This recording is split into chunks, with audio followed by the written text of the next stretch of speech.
Hello, friends, and welcome into the Cowboys Report. I am your host, Tom Downey. The 2020 NFL Draft, it's over, and NFL undrafted free agency already well underway. So we're going to take you through the undrafted free agents the Cowboys have agreed to deals with so far. We're going to begin with running back Darius Anderson, who goes by Jet.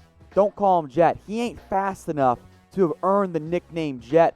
4'6", 140. He's quicker than fast. The Cowboys are thin at the running back spot, and as you'll see for all the players that we go through, I've got my draft grade where they ranked overall and their position rank if I got around to actually seeing them. So Anderson just outside being drafted, but I like this pickup for the Cowboys. Gives them some extra depth, which at minimum they need to survive the preseason.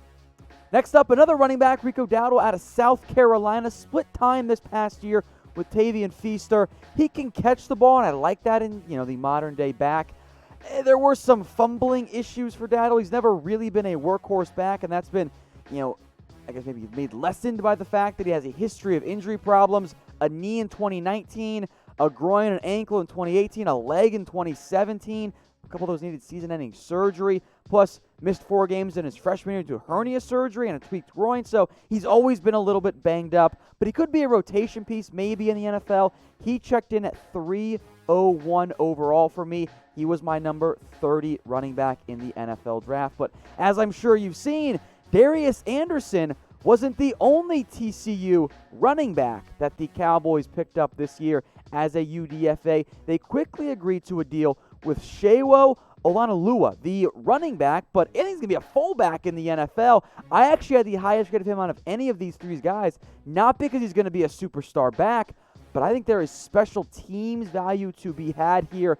Did that role pretty decently at TCU as well. A tackle breaker, but he's just not that much of an actual running back. The Cowboys view him as a fullback, and I completely agree with that with Sewo. As you can kind of see by the production, Darius Anderson by far is the best pure running back on this list, despite the top-end speed concerns.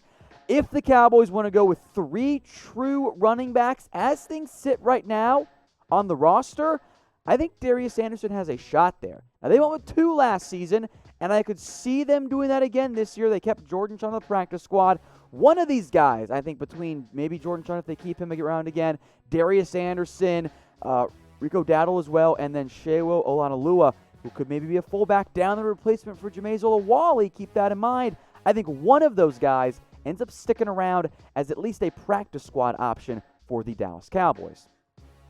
Now, we got quite a few more UDFAs to go to, but if you already have somebody in mind, I want you guys to let me know in the comments who your favorite UDFA signing is.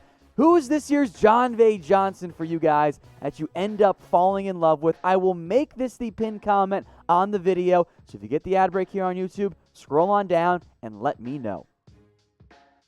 I wonder if this is your guys' John V. Johnson, as I guess on who you guys could end up liking a lot. Kendrick Rogers, my player comp for him, I don't know if you guys will remember him.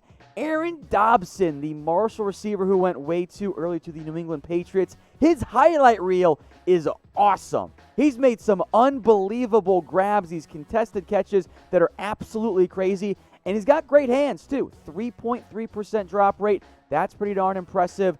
The 4.5, 140 at his size, 6'4", 208, 205, somewhere in that range, pretty darn good.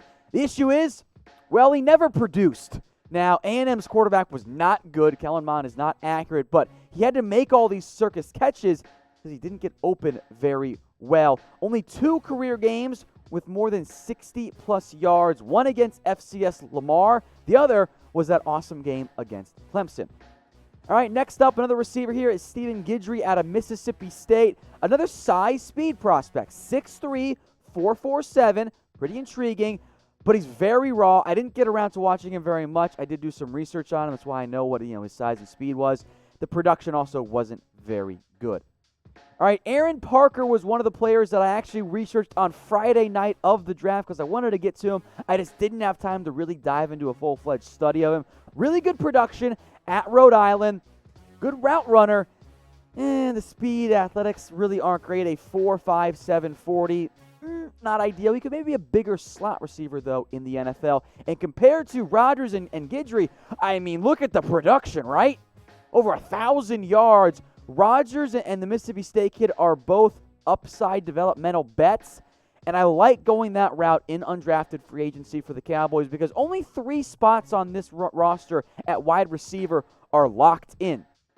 Now, Devin Smith, Cedric Wilson, Ventel Bryant, Noah Brown, John Vay Johnson, Tevin Jones, and the 3 UDFA pickups, they will all compete for 2 to 3, I don't think you'd see 4, but 2 to 3 spots in open competition with a mostly new offensive staff coming in. I am very curious how that all goes together. Rogers, I think, of the 3, he was my highest guy. That might be the one to watch given his size ability.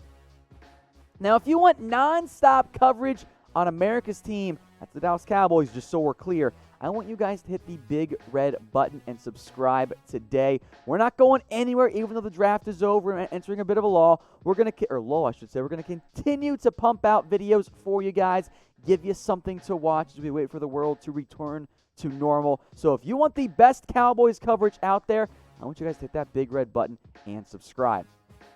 Now, I also want to make a note that these are not official, the team has not announced anything, and there could be some changes. For example, the Cowboys had a deal with Courtney Davis, a move I would have loved, and then the Minnesota Vikings came through and upped the offer, and he spurned the Cowboys at the very last second. So you might have seen Davis on some earlier lists. He's flipped and gone to Minnesota instead.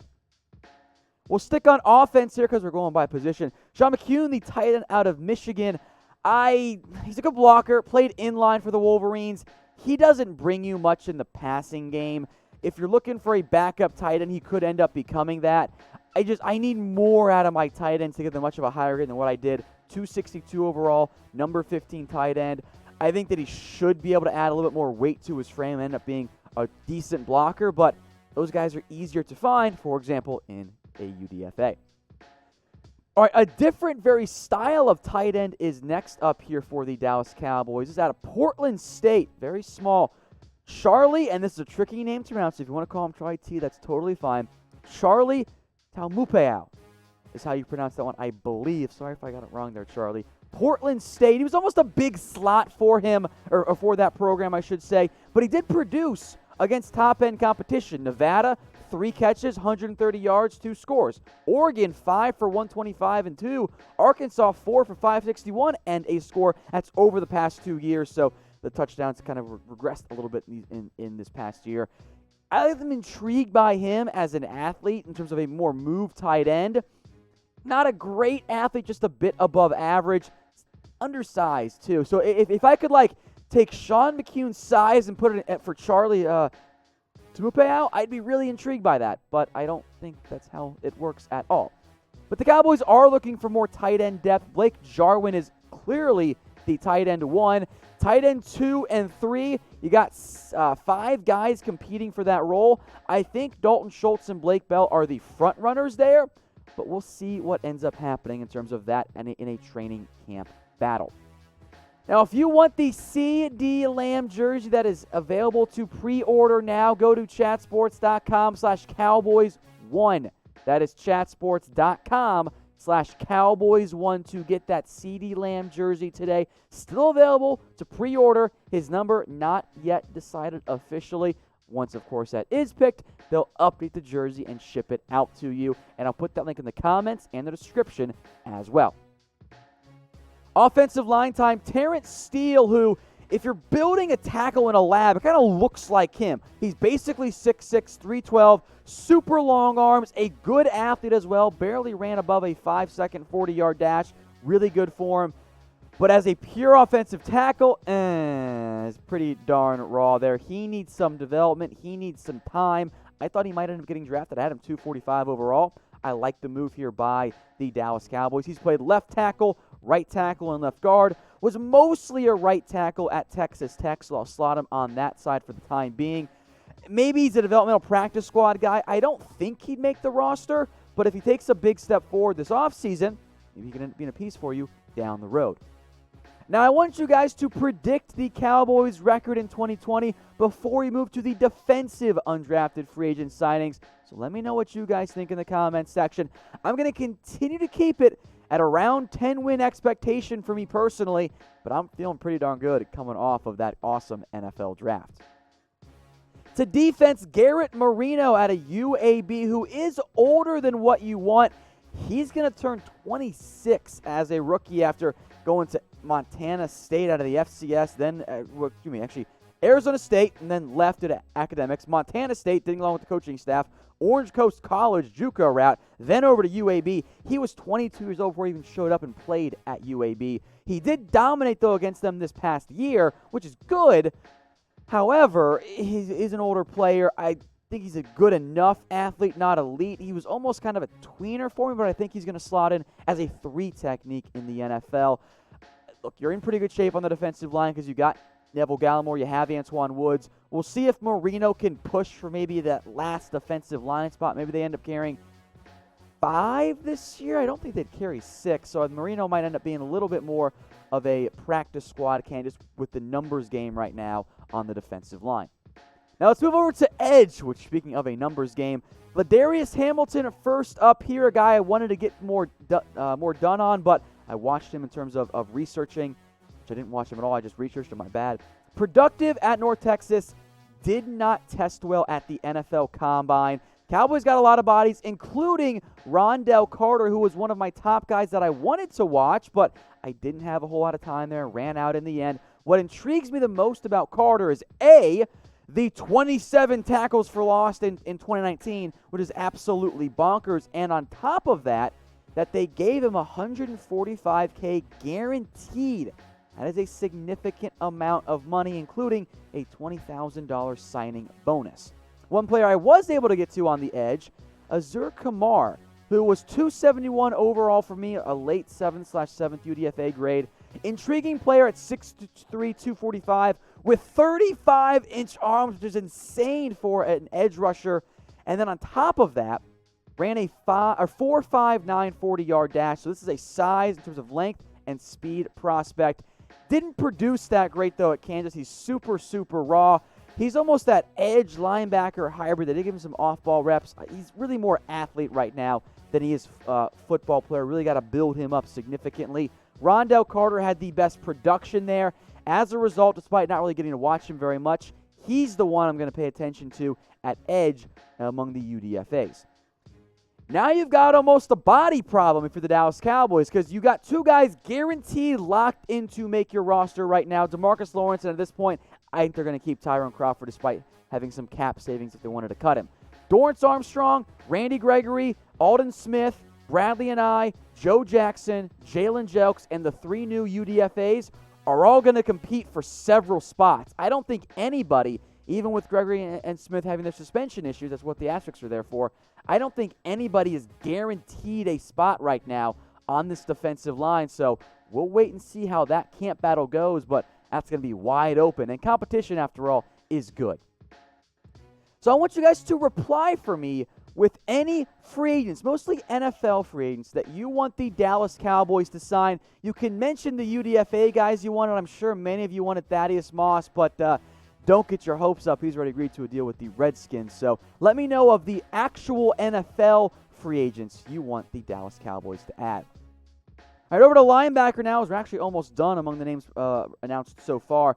Francis Bernard, who is another older player out of Utah.